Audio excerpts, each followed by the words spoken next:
Welcome. Let's get started with original languages with Logos for non-scholars, morphology and grammar. Now, the purpose of a webinar is to provide training for Logos Bible software. We're going to provide training so you can study the topic for yourself. We're going to provide biblical insights related to the topic. At times, it's going to be fast-paced. We try to include a lot of information to increase training value. Training at times may be complex with multiple steps. Other times, training is easy to follow along with few steps. Now, tonight's going to be a little challenging because we're dealing with a topic of grammar and morphology, and that can get a little technical at times. But don't forget, all webinars are recorded for purchase and review offline. And tonight's webinar does include a basic personal book, and we'll show you that in a few moments. And as I said, our next webinar, LearnLogos.com/webinars or /events, they both get you to the same place.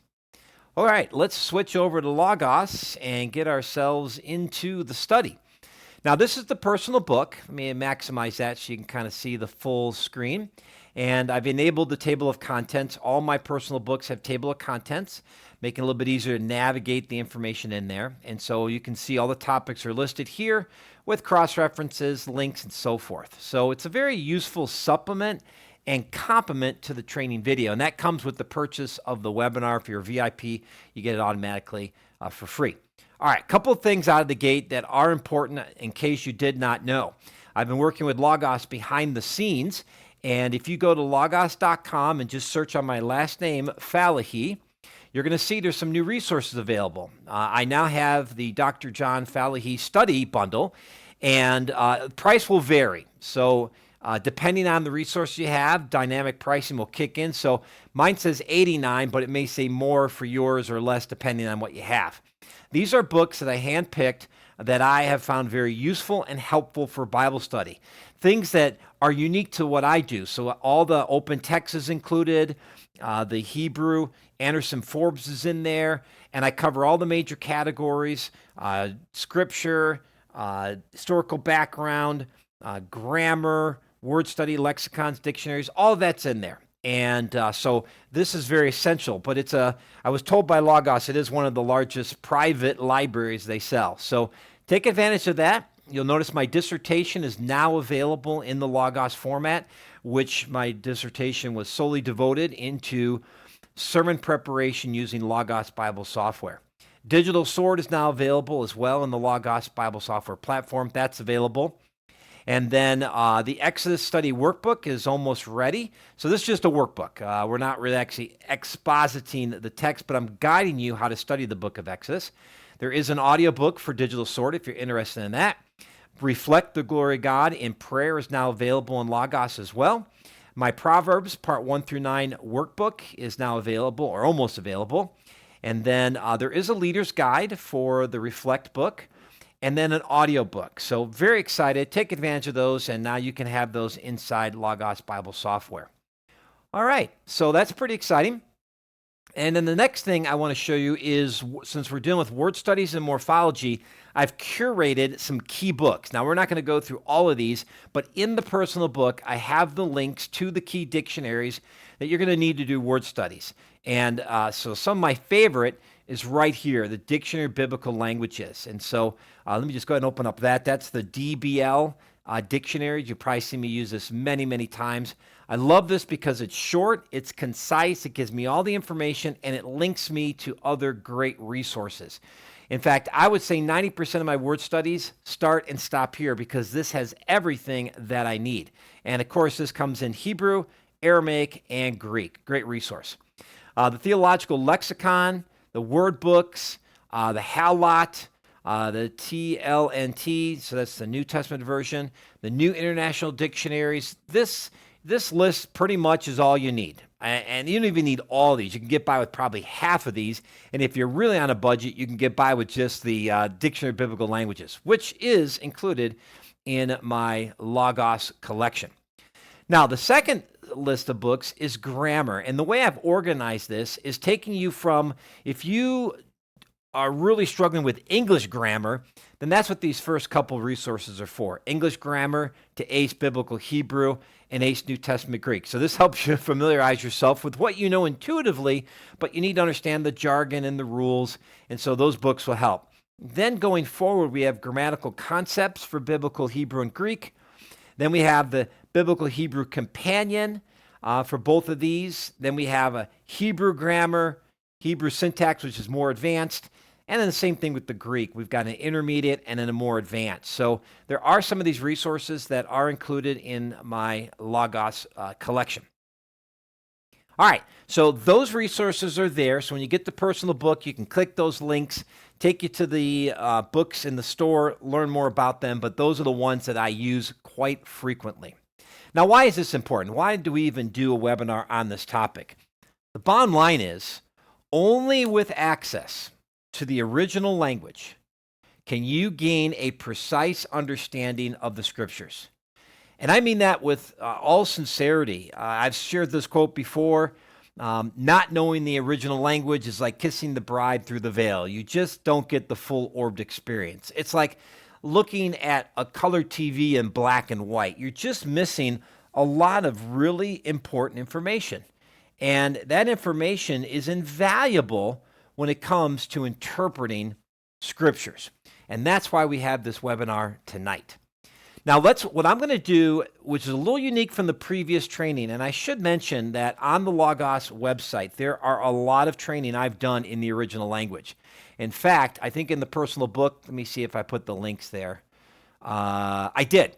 Up here under related webinars, if you click Greek grammar, I'm going to take you to all the webinars that you don't own that touch upon the Greek grammar. And as you can see, not only does it cover the Greek grammar, but I do include some of the syntax searching and discourse as well. And then I have another link for the Hebrew grammar. And then all I did was type in Hebrew grammar in the search box, and you can see all those. Now, these span from Logos 5 to Logos 10. And don't let that throw you. For the most part, the Logos hasn't changed that much. Yeah, the menus are a little bit different looking, some different labels. But functionally, these webinars are just as useful then as they are now. And most of them include some kind of personal book as well. So take advantage of more training on this topic. So this is going to complement many of those webinars, not replace them. That was my goal tonight. So what I did for you in this personal book is I've identified the frequently occurring grammatical, morphological issues you're going to encounter quite often, but also how important they are for interpretation. So these are the things that you're going to encounter a lot. And if you get a grasp of these, you're going to take your Bible study to a whole nother level. So, of course, we're going to begin with tense, voice, and mood. And this comes into play particularly with verbs, but also with other words as well. So what I'd like to do is take you to an example. We're going to go to 1 John 3:9. So let me kind of move my Bible to the left, my personal book to the right, and let's work through each of these examples. So here we have 1 John 3:9. Depending on your translation, you might see practices, but the word we're really looking at here is this word poai. And let me go ahead and get that in the Greek, just so that I'm looking at the right one. It's 1 John 3:9, and I had my eye on it, and now I got to go through it slow. Okay. Everyone who's been born of God does not sin. And let's go right here. Okay. So here's the idea. Does not. That's what we're looking at. So there's the poai right here. And there's a negative, so you can include that. But here's the Greek word, does. And when we float our mouse over it, you can see at the bottom, it tells us it's a verb, present tense, active, indicative. And then we learn it's third person singular. So we know what kind of word it is. It's a verb. It's an action. Then we get the tense, voice, and mood, present, active, indicative. And then we learn the person. And in English, we know this as first person, I for singular, or us or we for plural. And then you have you for second person, and then he, she for third person. So this is talking about a third person. And of course, this would be applicable to us. But the real key information is the present, active, indicative. Okay?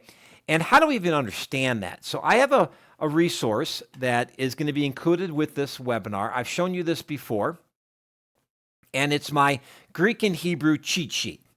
All right, so here's the Greek morphology, and as I said, we got singular at the left, plural at the right, and then we have the persons, first, second, and third. We also have this concept of voice, very, very important. So over to the left, you have this person. And in Greek, you're going to see typically three voices: active, middle voice, or passive. Active voice means I'm the one doing the action. I'm the actor. Okay? Middle voice is that you're not only doing the action, but you're receiving the action. I'm talking to myself. And then passive voice is the subject is not doing the action, but is receiving it. Okay? I am being spoken to. So if we go back to our Bible in Logos and we look at this, we know that it is present active. It's an active voice. Okay? So the subject is doing the action. All right? Either does sin or does not sin. That's the concept. Now, we already got the third person. Now let's go to the next slide. And this is where we get into these moods. And our particular passage said indicative. But the way to read this graph, in fact, let me just go to the indicative right here so you can see the information. So over at the left, we have tense. There it is. And in the middle, we have time and we have translation. We have past at the left, present in the middle, and future at the right. We have the names of the tense: aorist, future, present, imperfect, pluperfect, and perfect. And we have the translation at the right, and then we have these symbols. A blotch like that, a spot like that, is an undefined point in time. A line represents a period of time. All right, now, the way to read this is if we saw indicative, we would then ask the question, okay, what's the tense? Aorist?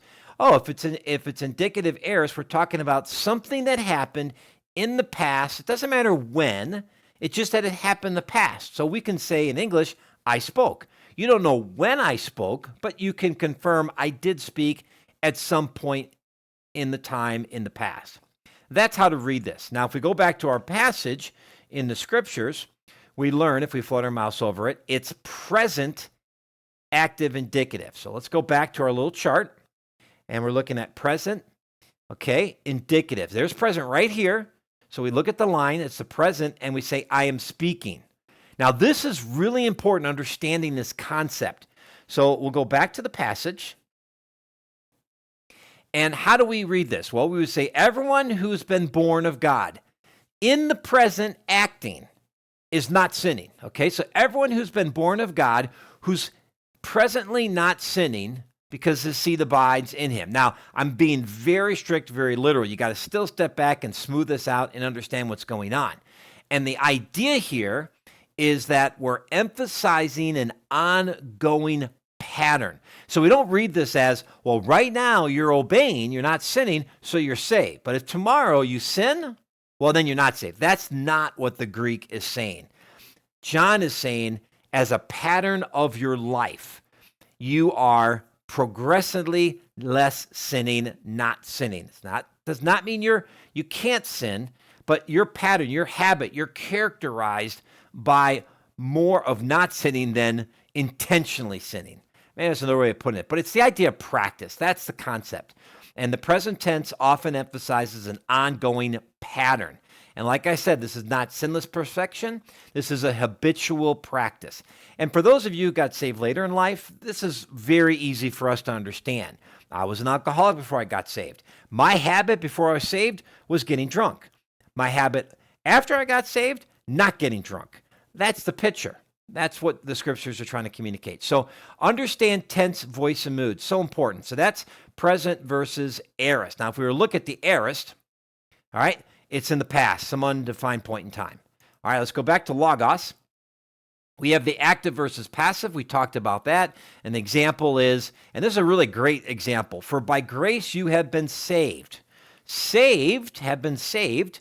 We actually is one, there's the expression, but the main Greek word is right here. Saved is perfect passive, not active. So that's a significant truth because the passive means someone else is doing the saving. You're not saving yourself.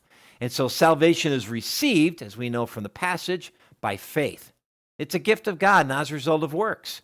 So it's not achieved. This is a huge truth, and the Greek gives us that precision. Then we have the indicative versus the imperative, which is a command. So we go to Ephesians 4:32, and it says, instead, be kind. All right, that be